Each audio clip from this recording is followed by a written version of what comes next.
hit record one more time. And we're going on both of them. Alright, let me give a little introduction. Hello everyone, this is the 5th Epical Revelation Fellowship. I'm Reverend Dr. Roger Paul. Tonight we're going to study the Urantia Book Paper 117, God the Supreme. And that starts on, let's see here, page 1278, first paragraph, or on paper 11701. And let's say a little prayer and we'll get started. You want to pray tonight, dear? Dear Heavenly Father, we thank you so much for this gathering tonight. Open our hearts and our minds to the words and the wisdom and the meaning and the truth and the values that are going to be revealed tonight through our readings. Help each of us to be clear-minded. And we thank you so much for this day and this opportunity to be here together to share this time of learning. In your name, Jesus, Christ Michael, we pray. Amen. Amen. And if y'all see Rodney or anybody else pop in there, let me know. I'll tune them into us, okay? All right, tonight, 117, first paragraph. You want to start reading tonight? Okay. To the extent that we do the will of God in whatever universe station we may have our existence, in that measure the almighty potential of the Supreme becomes one step more actual. The will of God is the purpose of the first source and center, as it is potentialized in the three absolutes, personalized in the eternal Son, and conjoined for universe action in the infinite Spirit, and eternalized in the everlasting patterns of paradise. And God the Supreme is becoming the highest finite manifestation of the total will of God. Okay, I got a tweak from somebody. I don't know what it is. You got a cat. I got a cat on my back. A little distracted here tonight, sorry. I don't know where it's coming from. Let me try to adjust this volume one more time, see if I can get rid of the tweak here. So that helps a little bit. Okay. This first paragraph, basically what it's saying here is that it doesn't matter what we do in the universe, whatever station we're in. They're talking about high, low, in between, whether we're one of the highest angels or we're just mortal men. To the extent that we do the will of God in our lives, that makes the Supreme more actual every single day. So by doing the will of God, we actually help bring the fruition of the Supreme into existence, don't we? Right? Mm-hmm. Now, also, go ahead. Oh, okay. The other thing is this. The first source and center is potentialized in the three absolutes, personalized in the eternal Son, and conjoined in the universe action of the infinite Spirit, and eternalized in the everlasting patterns of paradise. Do y'all notice here where they hit all of the absolutes here, plus the personality circuit, the spirit circuit, and the mind circuit of the conjoint actor here, and also the combination of the eternal Son and the Spirit with the association of paradise and matter. You see that? Mm-hmm. In that will of God, the first source and center. And it goes on to say that God the Supreme is the highest finite manifestation of the total will of God. So if we want to do the will of God, what do we need to do? We need to, number one, allow our experiences go up through the Supreme by actually trying to communicate with God each and every day, and in our daily lives do God's will. Does that make sense? It does. All right, let's keep going. Any questions about that? I hit the wrong mouse again tonight. Okay. Elizabeth, you want to take the next paragraph, please? Sure. If all grand universes should ever relatively achieve the full living of the will of God, then would the time-space creations be settled in light and life, and then would the Almighty, the deity potential of supremacy, become factual in the emergence of the divine personality of God the Supreme. Okay, so, if you think about this, the universes that are already settled in light and life, Do you not think that the supreme God, the Almighty, remember we talked about this last week, and those universes that's already reached light and life, God the Almighty is more of a reality to them, isn't it? If you think about it. And the potential supremacy becomes factual in the emergence of the divine personality of God the Supreme. So in those universes that settled in light and life, the emergence of God Supreme is more evident to them.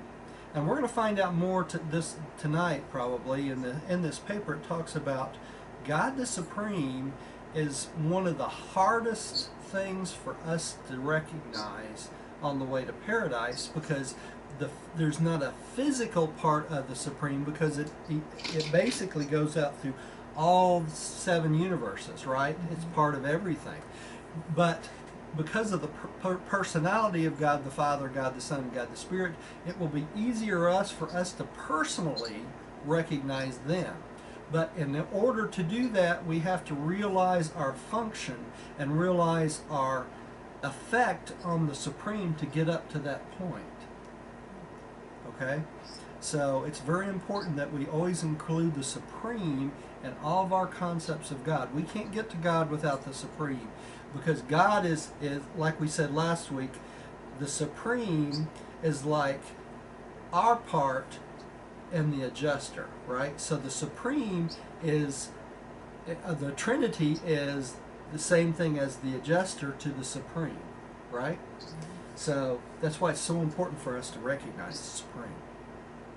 Roger, would you say that one more time, please? Sure. For us to, basically the Supreme, if you can think of it this way, we have a thought adjuster and we're finite, right? We're a combination of both finite and deity, in essence, right? Through the adjuster. If you can think of it this way, the Supreme is the finite God, right? So that's the finite part of deity to the Paradise Trinity. So the Trinity is, in essence, the same thing as the adjuster to us. Okay? So the Trinity to the Supreme is like the adjuster to us. That's the best way to look at it. Right? Thanks. Thank you. And if you think about it, when we fuse with the adjuster, we're gaining deity, aren't we? Right? The adjuster is gaining what? Finality, right? Infinite. Becoming finite. Okay? The adjuster is gaining the finite concept. And if you think about it, as the Supreme comes into full fruition, it's like the melding of the Trinity and the Supreme, just like we fuse with the adjuster. Okay? Because the Supreme will be the maximum will of God in the 7 super universes. Think of it that way. Okay? So in essence, the Supreme is the will of God in essence to us. Okay? Because we're experiential beings. All right. Suzanne, you want to read the next paragraph? Oh, Suzanne, did you meet everybody too? I was so busy getting everything started here. Did you meet Linda, Suzanne? Did she get back? She may not got back yet. She had a break off. I'm sorry, I'm talking with while I'm muted. Oh, okay. Okay. That's all right. Did you read? Yeah, I'll go ahead. I have a comment about just the patterns. You know, pattern upon pattern upon pattern. Go ahead and make it, please. Sure. Just the pattern of the Paradise Trinity as to the Supreme, and the pattern as the thought adjuster as to us. It's just, the more I read the books, the more I'm seeing, you know, repeating fractal type patterns everywhere. Over and over and over and over again. And over and over and over. I never saw that before, and it's just of recent times becoming very, very apparent. Yeah, I understand that. Yeah, I do. Okay. You want to take the next? Sure. When an evolving mind becomes attuned to the circuits of cosmic mind, when an evolving universe becomes stabilized after the pattern of the central universe, When an advancing spirit contacts the united ministry of the master spirits, when an ascending mortal personality finally attunes to the divine leadings of the indwelling jester, then has the actuality of the Supreme become real by one more degree in the universes. Then has the divinity of supremacy advanced one more step towards cosmic realization. There's your pattern again, isn't it, Susan? Yeah. Is it Susan or Suzanne? Suzanne. Suzanne. Okay, Suzanne. All right, let's look at this a little closer too. It talks about the attunement of the circuits of the cosmic mind. Now we know in the finite sense we have the 7 adjective mind spirits, which come from the local universe mother spirit, right? And when we lose this body and we go to the Morontia state, we tune into this cosmic mind, right? In lieu of the 7 adjutant mind spirits. Now, where does the cosmic mind come from? It comes from the Supreme and from the Infinite Spirit, right? Okay, so what they're talking about, as we come more and more attuned to these circuits, to the cosmic mind, we bring the Supreme closer and closer into a reality, don't we? Because we can communicate with it, right? With the cosmic mind. And then they go on to say the ministry of the master spirits, right? And when the ascending mortal finally attunes to the divine leading of the indwelling adjuster. Now what happens when that happens? When we attune to the adjuster, we can actually communicate with our adjuster, can't we? Even on this earth. And when that happens, when we come totally attuned to that adjuster, what happens? We can fuse. That's right. Even on this earth, can't we? So, and as we become closer and closer and closer to light and life, more and more individuals will be doing that, won't they? More and more people will be able to attune to that indwelling adjuster and attune to that will of God. When you can actually communicate with that will of God, at that point you definitely will do the will of God, won't you? Because you can just ask Him, right? And He'll tell you. So, you know, what an exciting journey we have ahead of us, don't we? Mm-hmm. All right, let's keep going. Oops, what did I do here? Okay, I'm hitting the wrong mouth. Let me do this one over here so I stop it. Okay, Linda, would you take the next one?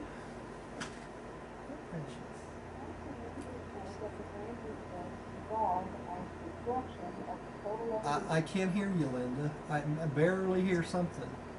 Can you hear me better now? Yeah, I can hear you now. Yeah. The parts and individuals of the grand universe evolve as a reflection of the full evolution of the Supreme, while in turn the Supreme is the synthetic cumulative total of all grand of all grand total universe evolution. From the mortal viewpoint, both are evolutionary and experiential reciprocal. Okay, so the evolution of the Supreme is tied up in what? The evolution of every single mortal, isn't it? Mm-hmm. So as we evolve, the Supreme evolves, doesn't he? Mm-hmm. So we can see the importance of our own evolution and our own experiential life, which goes into the Supreme, can't we? Okay, the nature of the Supreme Being. I think since we have so few people, I'll read tonight too. The nature of the Supreme Being. The Supreme is the beauty of physical harmony, the truth of intellectual meaning, and the goodness of spiritual value. He is the sweetness of true success and the joy of everlasting achievement. He is the oversoul of the grand universe, the consciousness of the finite cosmos, the completion of finite reality, and the personification of creator-creature experience. Throughout all future eternity, God the Supreme will voice the reality of volitional experience in the Trinity relationships of deity. Okay, truth, beauty, and goodness. You see this over and over and over and over and over again in this book, don't you? Okay. And interesting that they associate the supreme with truth, beauty, and goodness. The truth of meaning, the goodness of value, right? And the beauty of physical harmony. All the supreme's tied up in all this, right? Also, the consciousness of the finite cosmos. How is the supreme the consciousness of the finite cosmos? We just found... Huh? The cosmic mind. The cosmic mind. That's exactly right. He's the personification of the cosmic mind, isn't he? Right? And as the finite reality comes to completion and we come to full fruition and we reach light and life, he will be the personification of creator-creature experience. Do y'all understand that?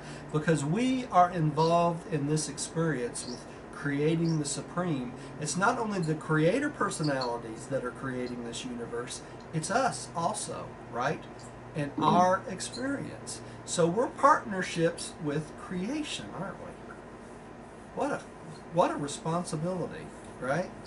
And it goes on to say that the volitional experience in the Trinity-deity relationships. So it's the will of God, or the will of the Trinity, that's expressed through what?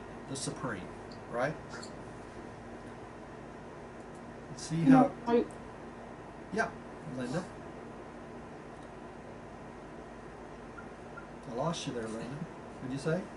No, I'm here. I just stopped talking because you were talking. Oh, go ahead.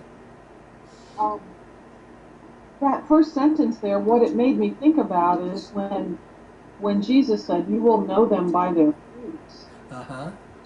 This is beauty and truth and goodness. That has to all be wrapped up in what he was talking about. It does. It does. The fruits of the Spirit have to be part of that, don't they? Mm-hmm. Yeah. You can't have truth, beauty, and goodness without the fruits, right? Or the vice versa. That's one of the few places you see sweetness used, the word sweetness. Yeah, it is. Okay, you want to take the next one? Diane? In the persons of the supreme creators, the gods have descended from paradise to the domains of time and space, there to create and to evolve creatures with paradise attainment capacity, who can ascend thereto in quest of the Father. This universe procession of descending God-revealing creators and ascending God-seeking creatures is revelatory of the deity evolution of the Supreme, in whom both descenders and ascenders achieve mutuality of understanding, the discovery of eternal and universal brotherhood.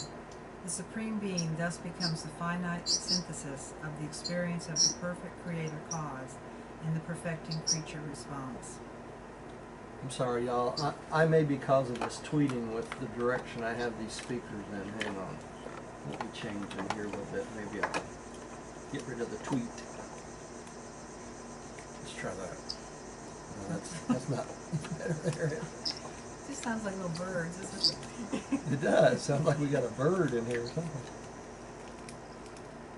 Let's try that, see if that helps. Okay. Okay, so you think about the supreme creators. Who is the supreme creators? Can anybody tell me? That's the seven, God the sevenfold, right? All right. And they descend from paradise to time and state to create, to evolve creatures with paradise attainment capacity. So what do? They create us, right? And through creation of us, there's a capacity there that needs to be filled, doesn't it? So they take this finite, and it has this hole for the divinity to fit into, doesn't it? Okay? And basically, by filling that hole, we go on what? The quest for the Father, don't we? We go on the search for divinity, all right? So we have two directions going on, right? The descending God revealing creatures, which is what? The Creator sons and all the sons of God. And then we have the God-seeking creatures, which is whom? Which is us, right? So it takes both the descending and the ascending to achieve a mutual understanding, okay, and discovery of the eternal and universal brotherhood. What did Jesus always teach? The fatherhood of God and the brotherhood of man. Now, when he was talking about the brotherhood, he was not just talking about finite beings, was he? He was talking about the brotherhood of all the descending sons and all the ascending sons. Okay? So you cannot have one without the other. They help us up and help us to climb by giving us the concept of deity, and we help them by giving them what? Experience. Experience. That's right. Finality. Right? Finiteness. Okay? And doing that, the Supreme is the synthesis of the experience of the perfect creator cause and the perfecting creature response. Do you see that? It's because of this creator cause, what they're doing, and our response to that cause that helps the synthesis of the experience of the Supreme. Isn't that interesting? Pretty fascinating. Okay, the grand universe. Elizabeth, would you take this one? Sure. The grand universe contains the possibility of, and ever seeks for, complete unification, and this grows out of the fact that this cosmic existence is a consequence of the creative acts and power mandates of the Paradise Trinity, which is unqualified unity. This very Trinitarian unity is expressed in the finite cosmos in the Supreme, whose reality becomes increasingly apparent as the universe is attained to the maximum level of Trinity identification. Okay, let's think about this for a second. The universe seeks for this complete unification. What are they talking about? They're talking about the universe achieving light and life, aren't they? So what we're looking at is we're looking at the will of the Paradise Trinity, which is an unqualified unity, isn't it? Remember when we talked about, I don't know if y'all know anything about the unqualified absolute, Elizabeth and Suzanne, but the unqualified absolute creates this void for God to fill up, okay? And this works pretty much the same way, because we've created this 7 super universes. We've created this void for unity, all right? And how do we reach this unity? By reaching light and life, all right? So by creating this finite cosmos, the Supreme becomes the acting character and bringing the unqualified unity to a qualified state by reaching what? Light and life. That makes sense? Mm-hmm. And that's how the Supreme reaches the maximum level of Trinity identification. You see that? So when the 7 super universes are settled in light and life, the Supreme has reached the maximum level of Trinity identification. What's the next step? The Almighty Supreme, right? Out in the outer space level. So it never stops. But in this finite universe, that's the changing point, isn't it? That's when the Supreme has reached its full fruition, as they say. It exists now, but at that point it will be totally within the will of the Father, right? And the Trinity, the will of God. Okay. Suzanne, you want to take the next one? Okay. I was just going to add it exists now in paradise, but for us, or for the finite creation, it still exists in potential. Although, yeah, in paradise, it's an actual, so it's kind of a paradox in a way for us. It is. It's a perfect state there, isn't it? In other words, it's absolute there.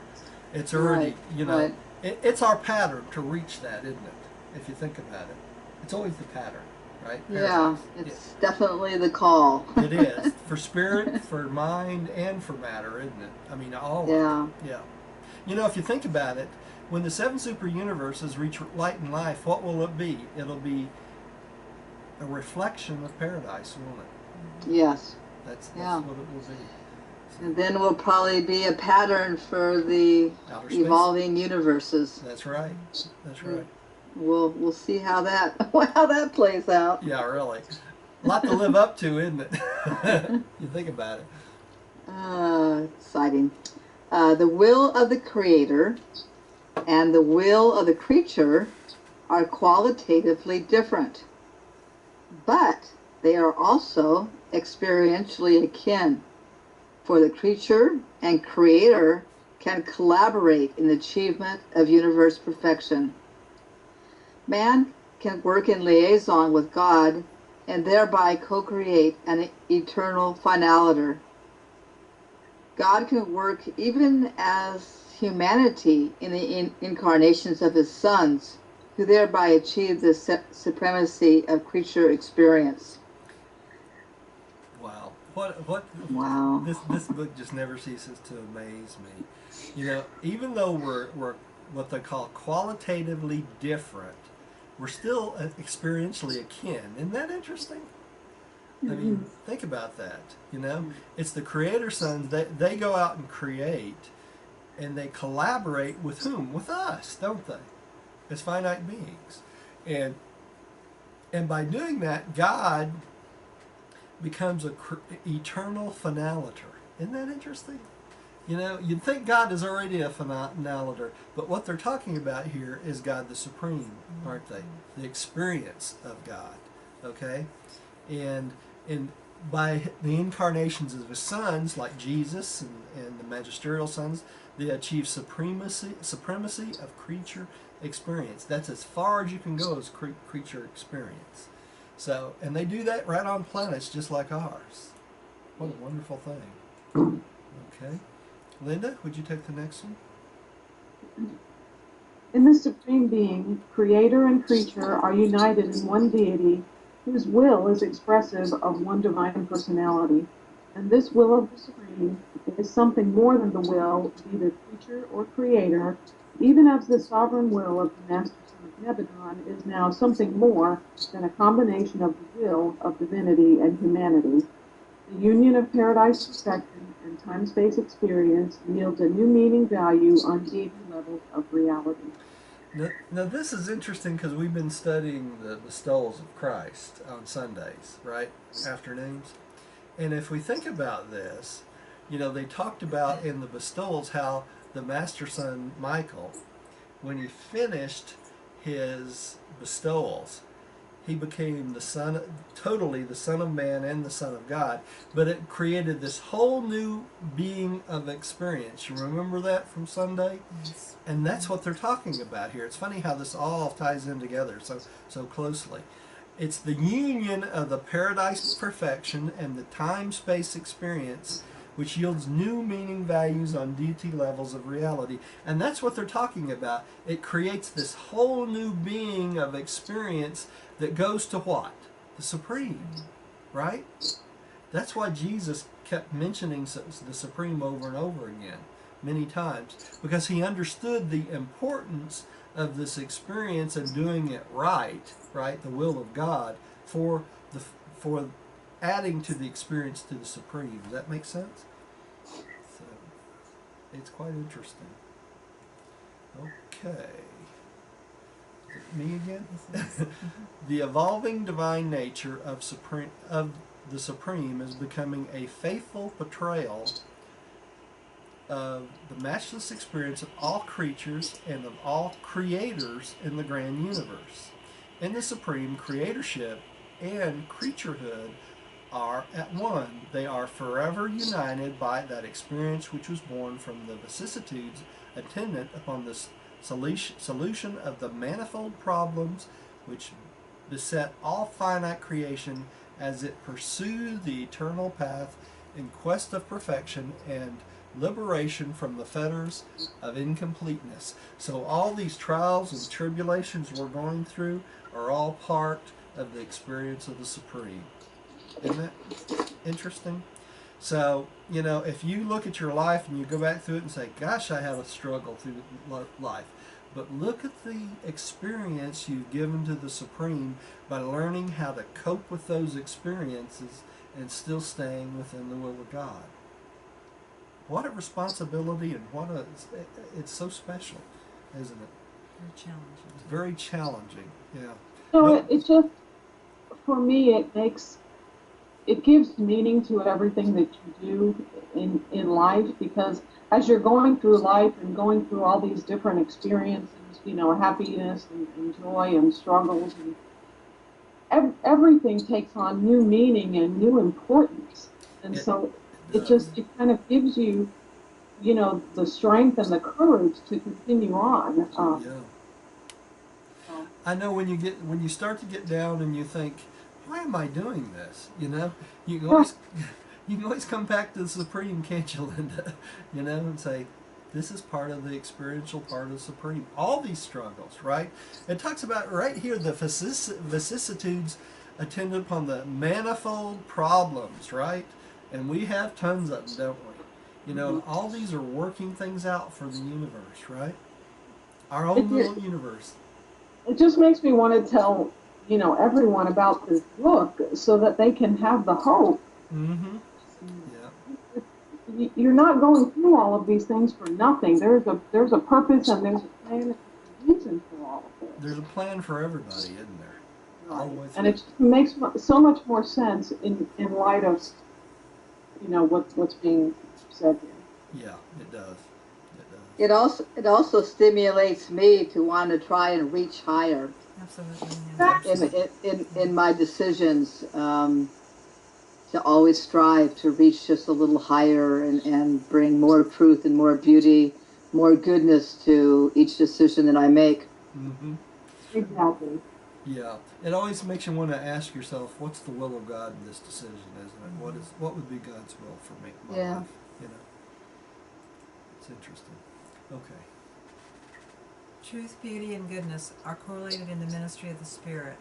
The grandeur of paradise, the mercy of the Son, and the experience of the Supreme.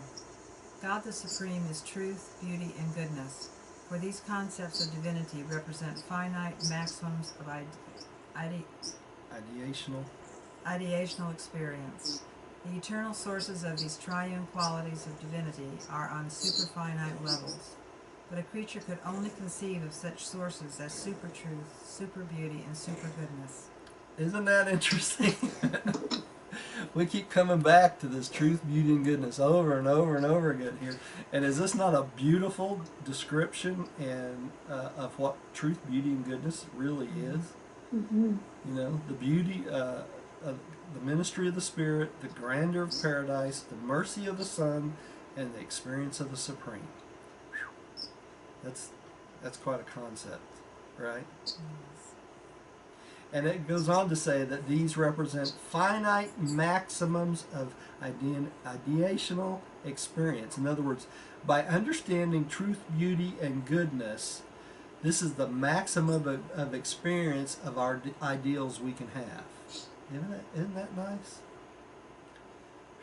And it goes on to say that the eternal sources of these triune qualities are super finite levels. In other words, when we do this and we try to figure this out, then we discover super truth, super beauty, and super goodness.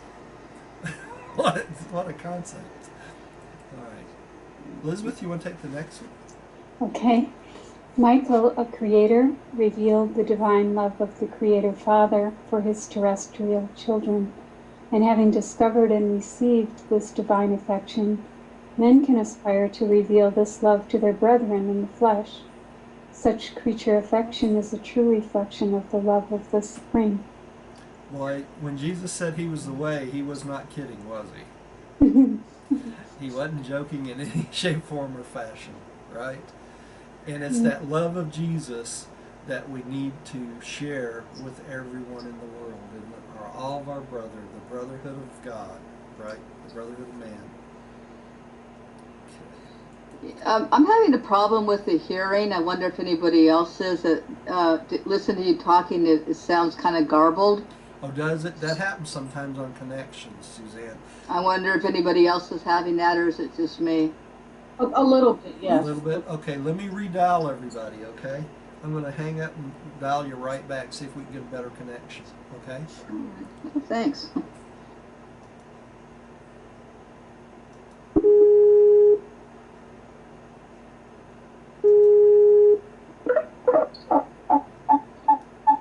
Oh, yikes. That didn't work. All right, we got everybody back? Yep. Ooh. I'm getting feedback with you, Linda, for some reason. Is that better?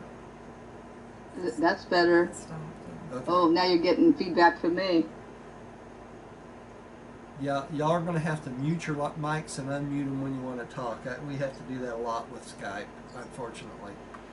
So, you know how to do that, everybody? There's a little microphone on the bottom of your screen. You can just click on it and click on it. Click on it to mute it, and click back on it to turn mute off. You see that? I do. Okay. I hope everybody's back. Who's next? Elizabeth just Read. Okay, Suzanne, you want to read the next one? Yeah. The Supreme is systematically inclusive. The first source and center is potential in the three great absolutes, is actual in paradise, in the Son, and in the Spirit. But the Supreme is both actual and potential, a being of personal supremacy and of almighty power, responsive alike to creature effort and creator purpose. Self-acting upon the universe and self-reactive to the sum total of the universe, and at one and the same time the supreme creator and the supreme creature. The deity of supremacy is thus expressive of the sum total of the entire finite. Okay, so the Supreme is both sides, is he not? Right? The Supreme is both the creator and the creature at the same time. Do y'all see that? The creator through this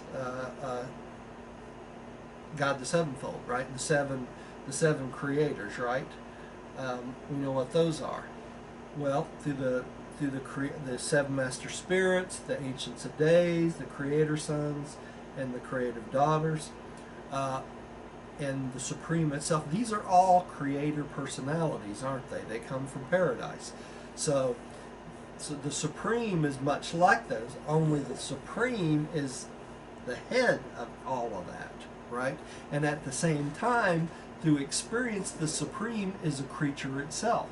So it's both the creator and the creature, right? And the sum total of those is basically everything possible in the finite universe, right? That's what they're saying here. The deity of supremacy, okay? So by being the creator and the creature, the Supreme is the deity of supremacy. Oops. Okay. Linda, you want to take the next one? Okay. Number 2, the source of evolutionary growth. The Supreme is God in time. His is the secret of creature growth in time. His also is the conquest of the incomplete present and the consummation of the perfecting future. And the final fruits of all finite growth are power controlled through mind, by spirit, by virtue of the unifying and creative presence of personality. The culminating consequence of all this growth is the Supreme Being. Okay, I want to bring this back to what happens to us when we become Morontia. Can I do that real quick here?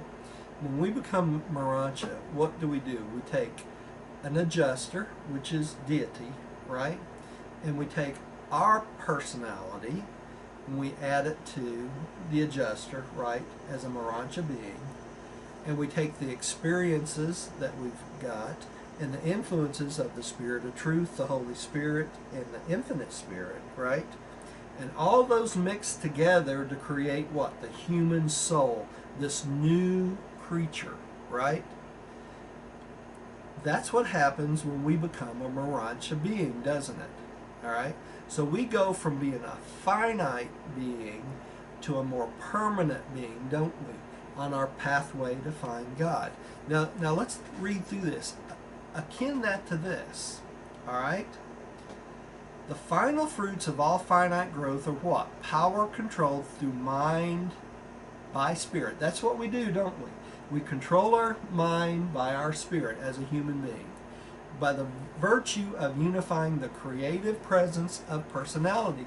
Just like we create our soul, isn't it? Our personality adds to these decisions, doesn't it? Okay? And it culminates in the consequence of the growth of the Supreme Being, a new entity, doesn't it? That's what happens when we create this new soul, when we get to the mansion worlds. The soul is incorporated in what? Our new Morontia body. So can you see how we're closely akin to the growth of the Supreme? Just like the Supreme grows, we grow just exactly like that. Does that make sense? All right. Let's go on. Am I up again? To mortal man, existence is equivalent to growth. And so indeed it would seem to be, even in the larger universe sense, for spirit-led existence does seem to result in experiential growth, augmentation of status. We have long held, however, that the present growth which characterizes creature existence in the present universe age is a function of the Supreme. We equally hold that this kind of growth is peculiar to the age of the growth of the Supreme, and that it will terminate with the completion of the growth of the Supreme. What are they talking about here? They're talking about the seven super universes reaching light and life, aren't they? That's the present universe age. Now what's the next universe age? The four outer space levels, isn't it? What was the universe age before that? That was the period of paradise and what? Havona, before the seven super universes. So this age they're talking about started when the seven super universes started, okay? And it's through this experience and the experience that we add and the Supreme adds that the Supreme finally comes into full fruition. And that will, when that happens and we reach light and life, it will terminate this current age. Do you see that? This current age won't spill over into the next stage. It's the stepping stone for the next stage. Okay? So the next stage, when we start populating the four outer space levels, that will be a whole new, different type of being. It will probably be a combination of beings of what? Absolute, absonite, and finite. So it will be like a trinity being in the four outer space levels. A whole new type of being, not just a finite being, but it will be a combination of the absonite and finite, maybe the absolute also. Y'all see that? And that's why this is so, so important. This experience that we give is so, so important to the Supreme. Okay?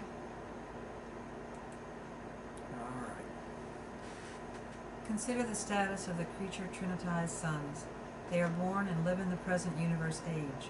They have personalities together with mind and spirit endowments. They have experiences and the memory thereof, but they do not grow as do ascenders. It is our belief and understanding that these creature trinitized sons, while they are in the present universe age, are really of the next universe age, the age which will follow the completion of the growth of the Supreme. Hence they are not in the Supreme as his present status of incompleteness and consequent growth. Thus they are non-participating in the experiential growth of the present universe age, being held in reserve for the next universe age. So do y'all understand this now? The Trinity sons are not experientially adding to the Supreme. You see that? Mm-hmm. They're for the next stage. And what's the next stage? That's the four outer space levels, right? Because this age will end when the Supreme comes to full fruition, and that will happen when we all reach the light and life, right? It's interesting, though, that the Trinitized sons are not adding to the experience of the Supreme, isn't it? So when you're Trinity embraced or Trinitized, either one, you do not belong to the Supreme Being any longer, do you? You belong to what? The Trinity, right? So you step out of the Supreme control and you step into what? The control of the Trinity. Now think about this. The Union of Days, the Faithful of Days, and all the other Trinity beings that are in the seven super universes, which basically are supervisors, the eyes and ears of the Trinity. Do you think that they are part of the Supreme? Good question, isn't it? They probably aren't, because they're from the Trinity. Isn't that interesting? But they help us what? Like Emmanuel, he is really part of what? Part of the Trinity, isn't he? He's representing the Trinity in our super universe, which is real interesting. Okay. Elizabeth, you want to take the next one? Turn your mic back on, Elizabeth. Elizabeth. Sorry, yeah, it Okay. just took a second, sorry. My own order, the mighty messengers, being Trinity embraced, are non-participating in the growth of the present universe age. In a sense, we are in status as of the preceding universe age, as in fact are the stationary sons of the Trinity. One thing is certain, our status is fixed by the Trinity embrace, and experience no longer eventuates in growth. Would y'all have thought that? Isn't that interesting? So these Trinity beings, the mighty messengers, because they're Trinity embraced, do not participate in our age any longer. So be careful what you wish for. You know, there's more adventures to come, right? You might want to wait. All right. Suzanne, you want to take the next one? This is not true of the finaliters, nor of any other of the evolutionary and experiential orders which are participants in the growth process of the Supreme. You mortals now living on Urantia, who may aspire to paradise attainment and finaliter status, should understand that such a destiny is only realizable because you are in and of the Supreme. Hence, are participants in the cycle of the growth of the Supreme. Okay, so do y'all remember ever reading that when you reach God the Father and you become finaliters, you still are only 6th stage spirits? Do y'all ever remember reading that? Not 7th stage spirits, right? So we still have another step, and that extra step that is to come is probably what? Our work out in the unit super universe, or the outer space levels, isn't it? So that's what they're talking about here. Because we aspire to paradise attainment and finaliter status, our destiny is only realizable because we exist within the Supreme, right? And we're participants in the growth of Supreme. So doesn't that make you think that the Supreme is going to be a big part of the 4 outer space levels also? Because we are children of the Supreme, and we only get to be 6th stage spirits. That means we have another step to go. So what would you assume? That means that the Supreme has other steps to go, doesn't he? So it's the growth that keeps going on, right? All right. Linda? There will come an end at some time to the growth of the Supreme. His status will achieve completion in the energy spirit sense. This termination of the evolution of the Supreme will also witness the ending of creature evolution as a part of supremacy. What kind of growth may characterize the universes of outer space, we do not know. But we are very sure that it will be something very different from anything that has been seen in the present age of the evolution of the 7 super universes. It will undoubtedly be the function of the evolutionary citizens of the grand universe to compensate the outer spacers for this deprivation of the growth of supremacy. Okay, so that says it right there, doesn't it? That there will come an end to the Supreme when we reach what? Light and life, right? Mm-hmm. But what's coming, no one is sure about, are they? Right? But it looks like that we're all going to be part of that, doesn't it? So we have a future in the outer space we don't even know about yet. We're going to get to tell them all about it. We're going to get to tell them all about being finite, aren't we? You know? All right. As existence upon the consummation of the present universe age, the Supreme Being will function as an experiential sovereign of the grand universe. That makes perfect sense, doesn't it? Outer spacers, citizens of the next universe age, will have a superuniverse growth potential, a capacity for evolutionary attainment presupposing the sovereignty of the Almighty Supreme, hence excluding creature participation in the power personality synthesis of the present universe age. So what's this telling us? The next universe age will be what? The growth of the Almighty Supreme, right? So that's what is to come. When the Supreme becomes full fruition, then the Almighty Supreme takes over, and that will be who will take over for what? The outer space levels, right? Now keep in mind, we're not talking about two different deities here, are we? We're talking about the combination of the Almighty and the Supreme. It's the continuous growth of the Supreme, right? To a new level, right? The outer space levels. Alright.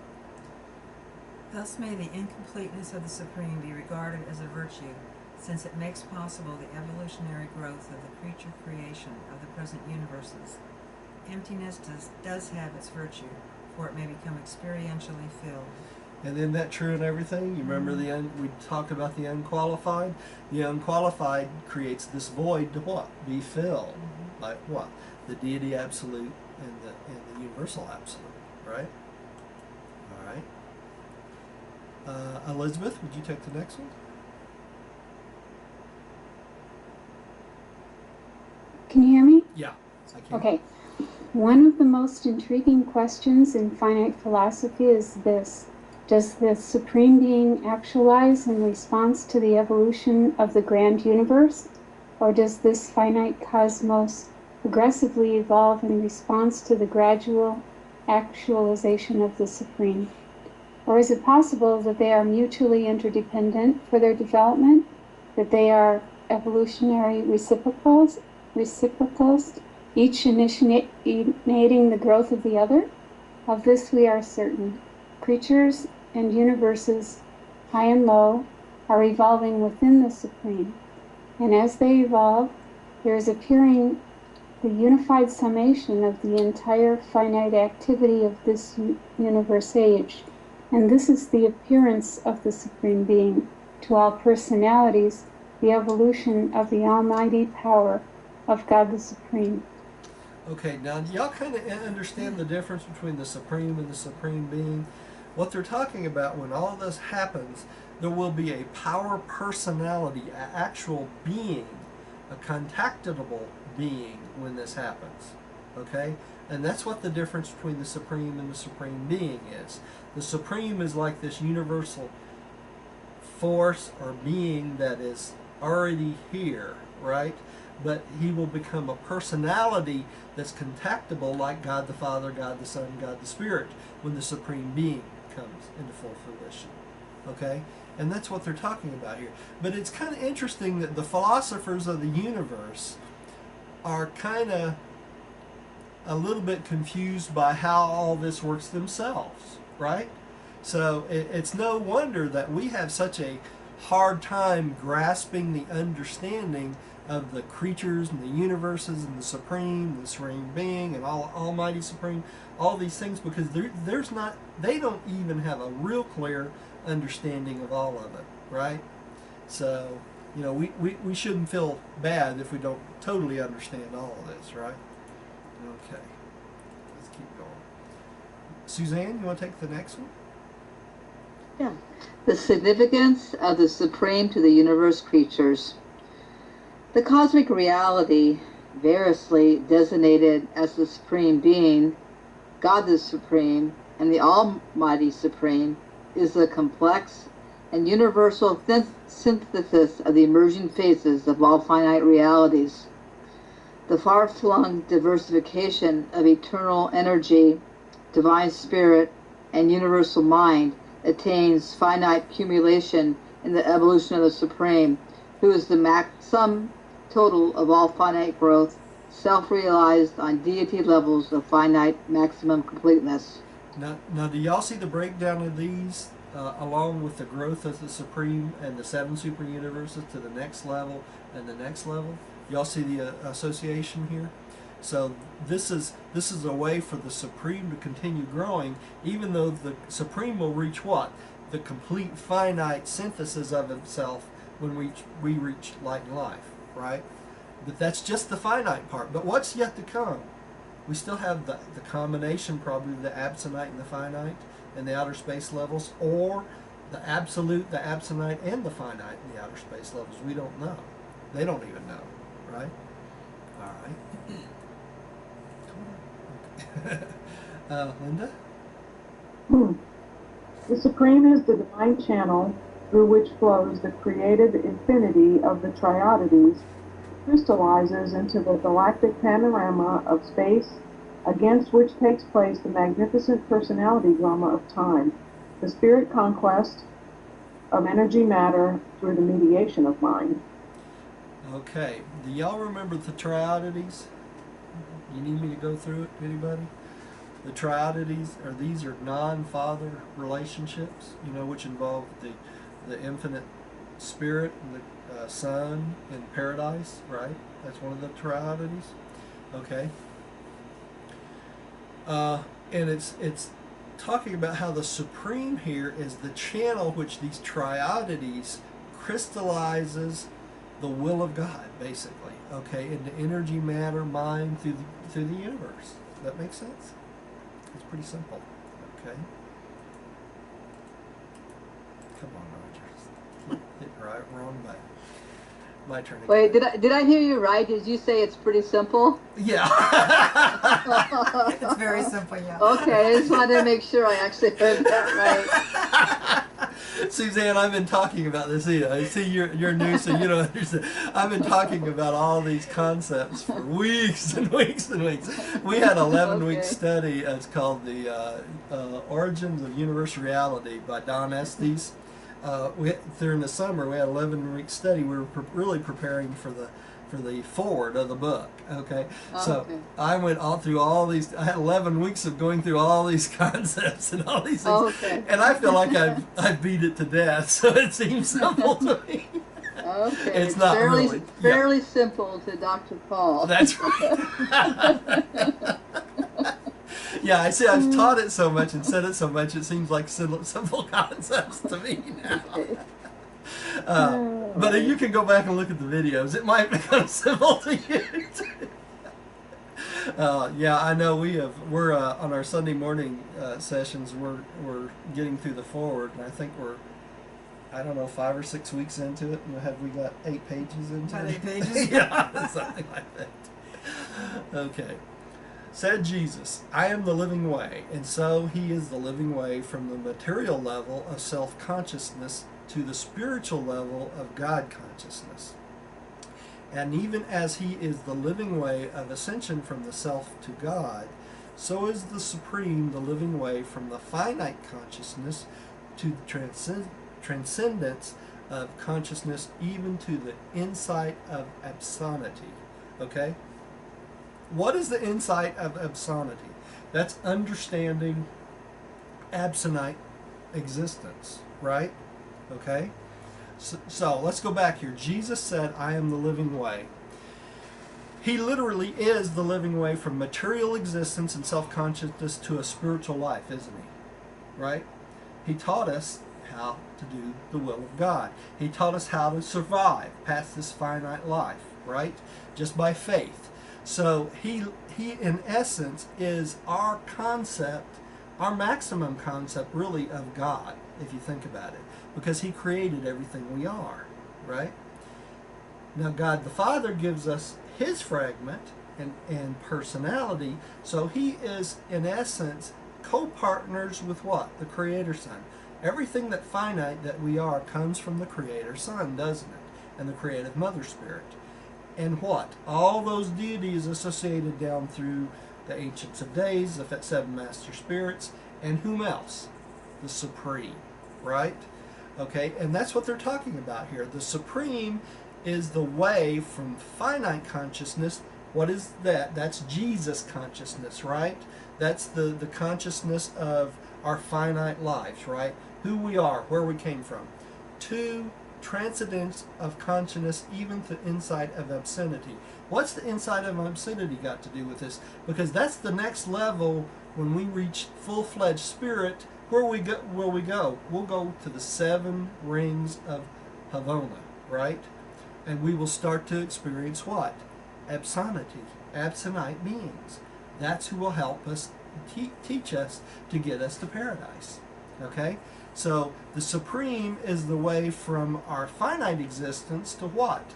Our spiritual existence into what? To our existence to understanding absonity and what? Eventually, hang on, my recording just stopped. Yeah, we're supposed to. I'll take a stab and say the ultimate. The ultimate, that's right. That's exactly right. That's fairly simple. Yes. Okay. Okay. Let me say this for the recorder since it went off there. The next step is what? Absonite or absolute beings, paradise, right? Okay, so it's just the stepping stones we go through to get to paradise, right? It is fairly simple if you think about it. At least it is to me. Okay. Maybe in concept, but experientially, It's difficult, right? it might not be as simple as that. As that, that's right. Lots of experiences in between, right? Yeah. That's right. Okay. Your Creator Son can actually be such a living channel from humanity to divinity, since he has personally experienced the fullness of the traversal of this universe path of progression, from the true humanity of Joshua ben Joseph, the Son of Man, to the paradise divinity of Michael of Nebadon, the Son of the infinite God. Similarly, can the Supreme Being function as a universal approach to the transcendence of finite limitations, for he is the actual embodiment and impersonal epitome of all creature evolution, progression, and spiritualization. Even the grand universe experiences of the descending personalities from paradise are that part of his experience which is complemental to his summation of the ascending experiences of the pilgrims of time. Do y'all see how his 7 bestowals adds to this? He experienced every type of being that he created all the way down to us. And in doing that, he understands the pathway that we will go through to go up only. Okay? So he's already done this experience from the highest to the lowest, and from the lowest knows what we have to expect from the lowest to the highest, doesn't he? So he really is a living channel to divinity, isn't he? You think about it. He's our teacher, our father, our brother, right? And another pattern. And another pattern. That's right. That's exactly right. Okay. Elizabeth, would you take the next one? Mortal man is more than figuratively made in the image of God. From a physical standpoint, this statement is hardly true, but with reference to certain universe potentialities, it is an actual fact. In the human race, something of the same drama of evolutionary attainment is being unfolded as takes place on a vastly larger scale in the universe of universes. Man, evolutional personality, becomes creative in liaison with an adjuster, an impersonal entity, in the presence of the finite potentialities of the Supreme, and the result is the flowering of an immortal soul. In the universes, the creator personalities of time and space function in liaison with the impersonal spirit of the Paradise Trinity, and become thereby creative of a new power potential of deity reality. Do y'all see how they're comparing us again to the fusion with the adjuster, the Supreme and the Trinity? You see that comparison? It's just like Suzanne said, it's another pattern, isn't it? We are patterned after the relationship of God, the Trinity, and the Supreme, aren't we? Ourselves and ours. And when we create with divinity, our personality and divinity, the thought adjuster, we create an immortal soul. Now what happens when the Trinity and the Supreme get together? They create a power potential of a whole new deity reality. It's the same principle. You think about it. Right? Okay. I think I would like to add hallelujah. You're welcome to. Okay. And why don't you take the next one, Suzanne? All right. Mortal man, being a creature, is not exactly like the Supreme Being, who is deity, but man's evolution does in some ways resemble the growth of the Supreme. Man consciously grows from the material toward the spiritual by the strength, power, and persistency of his own decisions.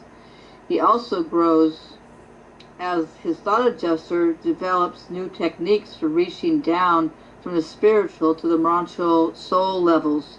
And once the soul comes into being, it begins to grow in and of itself. Ooh, I like that. You like that? Isn't that amazing? You know, so all these combinations, the adjuster and our personality, creates the soul, and then it takes off on its own, doesn't it? Right? So that's pretty special. Oh, that's what we lost there. Lost my video, didn't we? Okay. So what an exciting trip we're taking, isn't it, through the universe, if you think about it. Okay, Linda, would you take the next one? This is somewhat like the way in which the Supreme Being expands. His sovereignty grows in and out of the acts and achievements of the Supreme Creator personalities. That is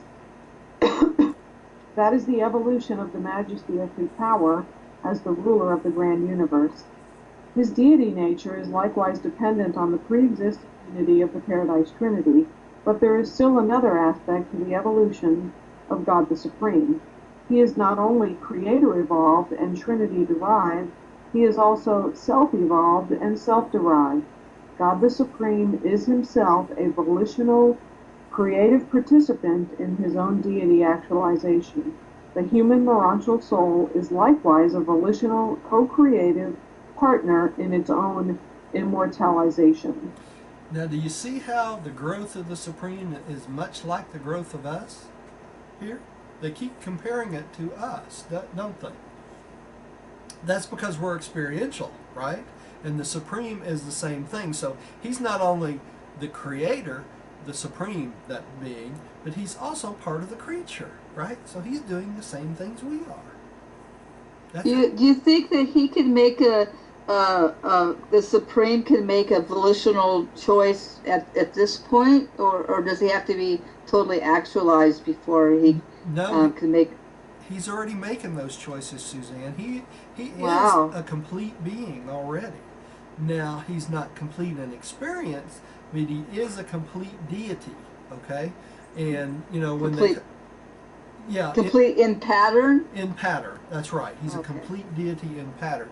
In other words, the Supreme had to exist before the 7 super universes even started to be planned, okay? Because the Supreme is involved in what? The creation of Majeston, okay? And that is the only way that the infinite spirit can communicate with whom? The 7 super universes. So the Supreme had to be in existence and concept even before the 7 super universes. So it's been around for many, many billions and billions of years, right? But it's a growth type deity, so it keeps growing. Okay? That makes sense? It's a wonderful... Yes and no. Yes and no. Yes and no. All right. Who's next? Me? Oh. Did I change slides? I did, didn't I? Oh, no, I didn't, did I? Okay.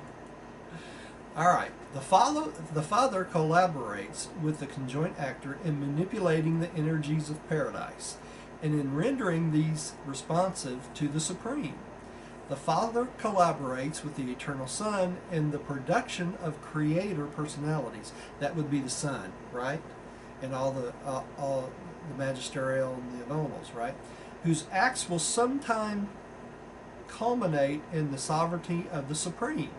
The Father collaborates with both Son and Spirit in the creation of Trinity personalities to function as rulers of the grand universe until such time as the completed evolution of the Supreme qualifies him to assume that sovereignty. Did y'all catch that? So the Supreme basically will take over the function of all these what? The union of days, the faithful of days, all of these orders of days of the paradise, right? That will be part of the supremacy of the Supreme. Okay? The Father cooperates with his deity and non-deity coordinates in these and many other ways in the furtherance of the evolution of supremacy, but he also functions alone in these matters. And his solitary function is probably best revealed in the ministry of the thought adjusters and their associated entities. What's associated entities? The same type of father fragments that's in other non-mortal type beings. Okay? So the Father participates in all of this and is best revealed in these adjuster fragments. Okay? So what's the best way to help the Supreme along? Do the will of God. Do the will of the Father. Then what happens? That experience goes back to the Supreme. The Supreme becomes the full sovereign, just like Michael's sovereign of the super universe, or local universe. The Supreme will be the sovereign of what? All 7 super universes. Okay? So the sovereignty concept, the Supreme will be just like Michael is in these local universes, right? It will be the supreme ruler.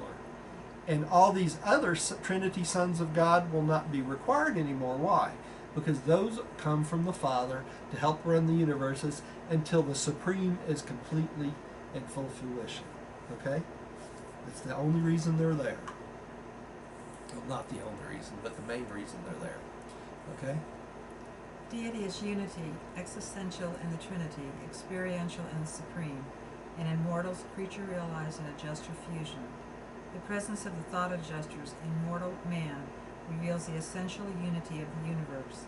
For man, the lowest possible type of universe personality, contains within himself an actual fragment of the highest and eternal reality, even the original Father of all personalities. What a responsibility we have, don't we? It's that thought adjuster within us that reveals the unity of the entire universe. You know? We're right plugged in, aren't we? We're plugged right into God, if you think about it. All right. Elizabeth? I'm so glad to be born post-Pentecost. Really? Really? Me too. Me too, yeah, definitely. The Supreme Being evolves by virtue of his liaison with the Paradise Trinity and in consequence of the divinity successes of the Creator and Administrator children of that Trinity. Man's immortal soul evolves its own eternal destiny by association with the divine presence of the Paradise Father and in accordance with the personality decisions of the human mind. What the Trinity is to God, the Supreme, the adjuster is to evolving man. There's that comparison again, isn't it? Mm-hmm. What a concept. We're plugged right in, aren't we? All right. Suzanne, you want to take the next one?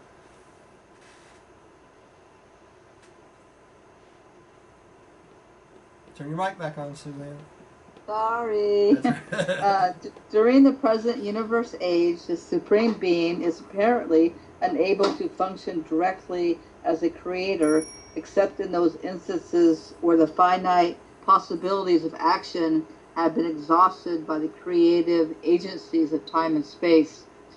Thus far in universe history, this has transpired but once, when the possibilities of finite action in the matter of universe reflectivity had been exhausted.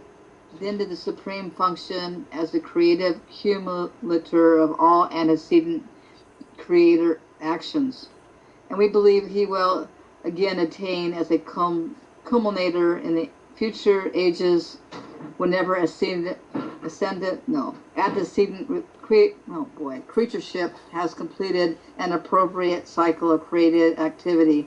Okay, so the Supreme stepped in when this problem of reflectivity came up, right? How to communicate through the entire 7 super universes. And what did he do?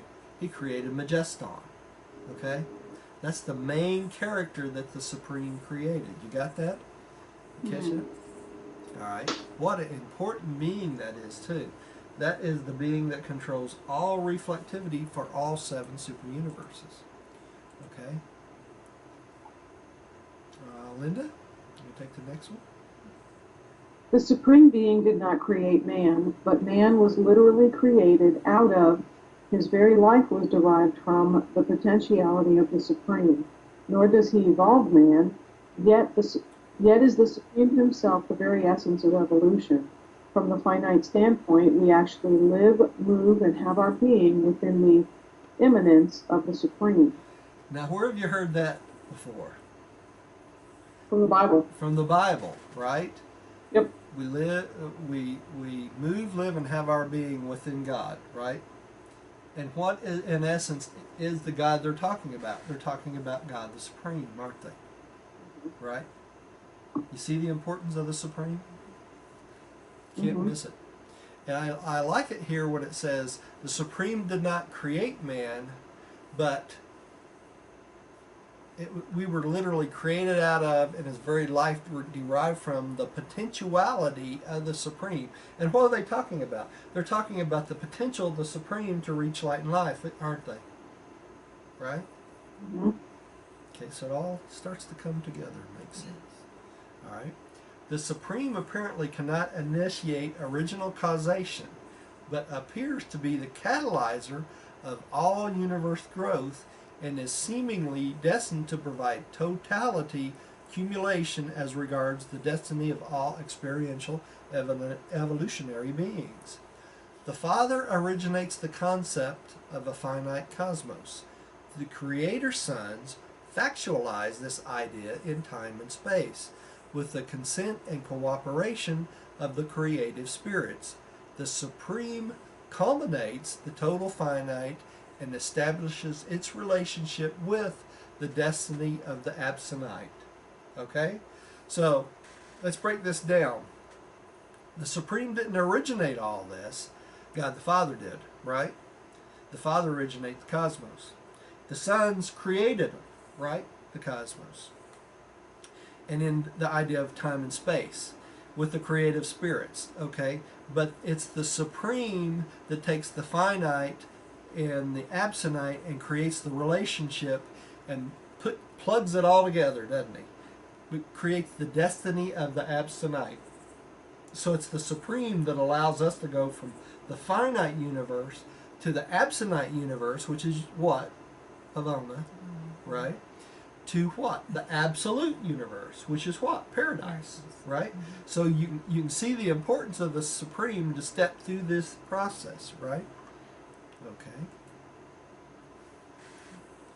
For the finite God, as we view the ceaseless struggles of the creature creation for perfection of status and divinity of being, we cannot but believe that these unending efforts bespeak the unceasing struggle of the Supreme for divine self-realization. God the Supreme is the finite deity, and he must cope with the problems of the finite in the total sense of that word. Our struggles with the vicissitudes of time and the evolutions of space are reflections of his efforts to achieve reality of self and completion of sovereignty within the sphere of action, which his evolving nature is expanding to the outermost limits of possibility. So the Supreme's going through the same struggles as what? The Creator Sons, isn't he? Right? Because he is mimicking what the Creator Sons did in the 7 bestowals. He's basically lifting us up by our bootstraps and trying to get us to where? Paradise, right? And it's the experience and the struggles of experience that create this divine self-realization, isn't it? All right? And he's experiencing all this with us, just like the Creator Son experienced the lives with us, right? Okay. Elizabeth, would you take the next one? Sure. Throughout the grand universe, the Supreme struggles for expression. His divine evolution is in measure predicated on the wisdom action of every personality in existence. When a human being chooses eternal survival, he is co-creating destiny. And in the life of this ascending mortal, the finite God finds an increased measure of personality, self-realization, and an enlargement of experiential sovereignty. But if a creature rejects the eternal career, that part of the Supreme which was dependent on this creature's choice experiences inescapable delay, a deprivation which must be compensated by substitutional or collateral experience. As for the personality of the non-survivor, it is absorbed into the oversoul of creation, becoming a part of the deity of the Supreme. Okay, so if you choose not to survive, everything that's in your personality goes back to the Supreme like a drop of water goes back to the ocean, doesn't it? Okay? So, and the problem is with this.